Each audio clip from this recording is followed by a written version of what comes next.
At least 20 people dead in multiple strikes across Ukraine. Kyiv's biggest children's hospital was severely damaged. Parisians are relieved and concerned about the French legislative election results. Israel has ordered the evacuation of Gaza City, an indication that there might be an increase of military action in the area. The global temperature for June 2024 set a record for the 13th consecutive month.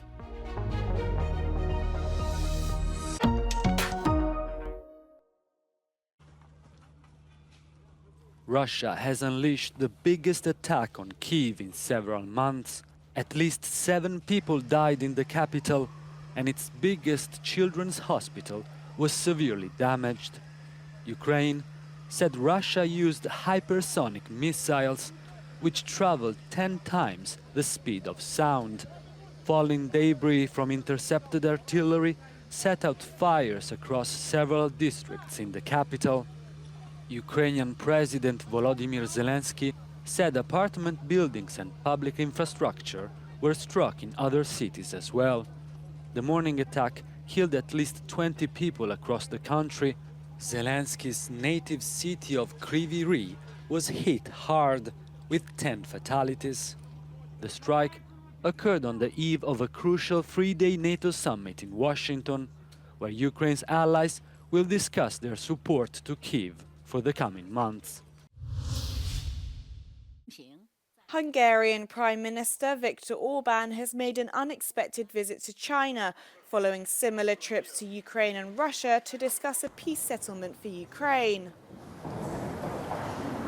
According to Chinese media, Orbán praised China's constructive and important initiatives for achieving peace and described Beijing as a stabilizing force amid global turbulence during a press conference with the country's president Xi Jinping.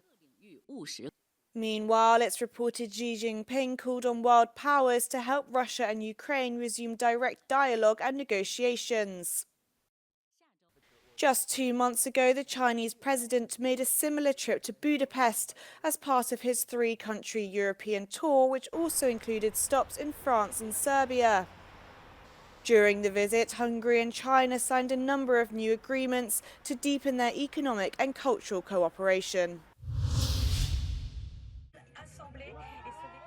A left-wing coalition has won the most seats in the second round of France's high-stakes parliamentary elections.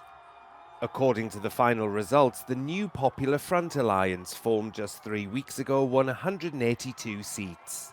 289 seats are needed for a majority in the 577-seat National Assembly. President Emmanuel Macron's centrist Ensemble coalition came in second with 168, while the far-right National Rally, widely tipped to win after coming out on top in the first round, finished with 143 seats. The leader of France Unbowed, the largest party in the winning coalition, said the result was a clear rejection of Macron and that the president should call on the new Popular Front to govern. Le président doit s'incliner et admettre cette défaite sans tenter de la contourner de quelque façon que ce soit. Le Premier ministre doit s'en aller. En effet, il n'a jamais reçu la confiance de l'Assemblée nationale. Il vient de diriger la campagne perdue par son camp et il a reçu un vote de défiance populaire massif. President of the far-right National Rally, Jordan Bardella, blamed his party's failure at the polls on what he called the alliance of dishonor. Priver des millions de Français de la possibilité de voir leurs idées portées au pouvoir ne sera jamais un destin viable pour la France. Ce soir, en assumant délibérément de paralyser nos institutions, Emmanuel Macron n'a pas simplement poussé le pays vers l'incertitude et l'instabilité. Prime Minister Gabriel Attal said he would tender his resignation to Macron on Monday morning, saying tonight a new era begins. This is uncharted territory for modern France, which has never experienced a parliament with no dominant party. Macron has several options, including seeking a deal with the moderate left to create a joint government, or naming a government of experts unaffiliated with political parties to handle the day-to-day work of keeping France running. His officer said he would wait for the new National Assembly to take shape before taking the necessary decisions.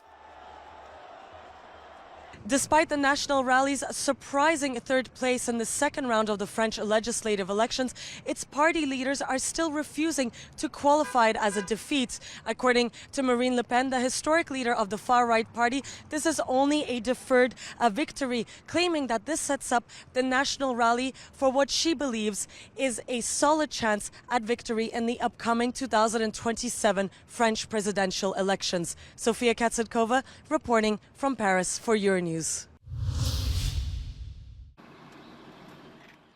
The UK's Foreign Secretary David Lammy has said Westminster's commitment to Ukraine is ironclad.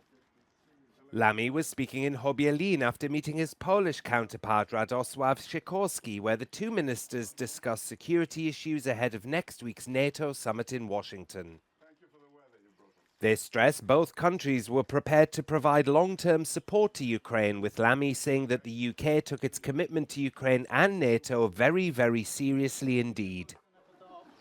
And of course, what I think will be achieved over the coming days is that we demonstrate to Putin that we are there for the long haul and that the finances to support Ukraine financially, militarily, and in terms of aid are there, and that the alliance is firm and, very importantly, united. Sikorski said NATO leaders would present a united front at the 75th summit in Washington, saying Poland is a frontrunner in terms of helping Ukraine. Więc potwierdzimy, że jesteśmy najpotężniejszym sojuszem w historii i że los Ukrainy jest w naszym żywotnym interesie, a najlepsze, co Putin mógłby zrobić, to wycofać się z katastrofalnego, zbrodniczego błędu, jaki popełnił. Lammy's whirlwind first trip as Foreign Secretary, which also saw him visit Germany and Sweden, aims to reset ties between the UK and the EU. And a reset was also on the agenda for Keir Starmer, who is visiting all four constituent nations of the United Kingdom. In Scotland on Sunday, which Starmer billed as an immediate reset with the devolved governments, he said he would seek to improve the UK's trade deal with the European Union, which he called botched. Israel has ordered the evacuation of Gaza City, an area from which thousands of Palestinians have already fled as a result of heavy bombing in the early days of the war. The demolished city's remaining residents were seen leaving over the weekend, some pushing the elderly and the injured on wheelchairs, others carrying young children on their shoulders. The evacuation order could indicate an increase in Israeli military action in Gaza City, and residents have already reported intense bombing in the eastern and southern areas. Over the weekend, it was reported Hamas has agreed to drop its demand that Israel promised to end the war as part of any ceasefire deal. Several officials in the Middle East and the US believe this softening of stance is the result of the level of destruction in Gaza. According to Gaza's health ministry, the Israeli air and ground offensive has killed more than 38,000 people since the start of the war. The military action has also caused widespread devastation and a humanitarian crisis that has left hundreds of thousands of people on the brink of famine, according to international officials.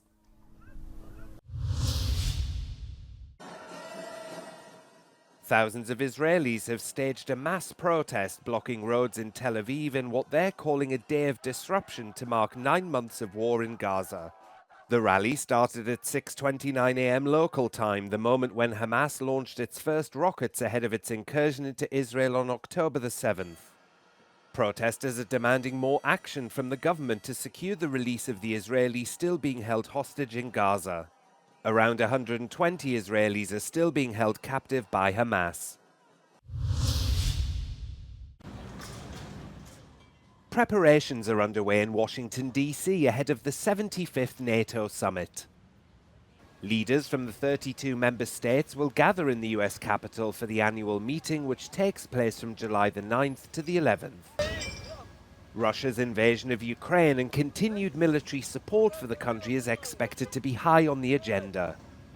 The North Atlantic Treaty was signed by 12 countries on April the 4th, 1949 to ensure their collective defense.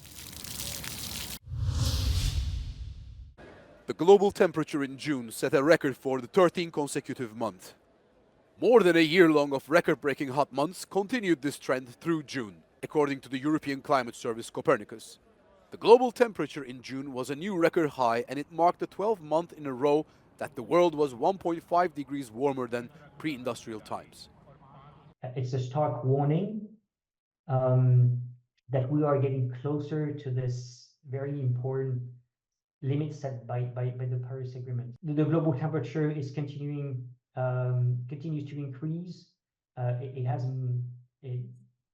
at a rapid pace. So and the records have been also shattered by very substantial margin over the past 13 months. So that was quite remarkable as well. Globally, June 2024 averaged 16.66 degrees, which is 0.67 Celsius above the 30-year average for this month. The last record for the hottest June was set in 2023. This year's June is the third hottest of any month recorded in Copernicus records, which goes back to 1940, behind only last July and last August.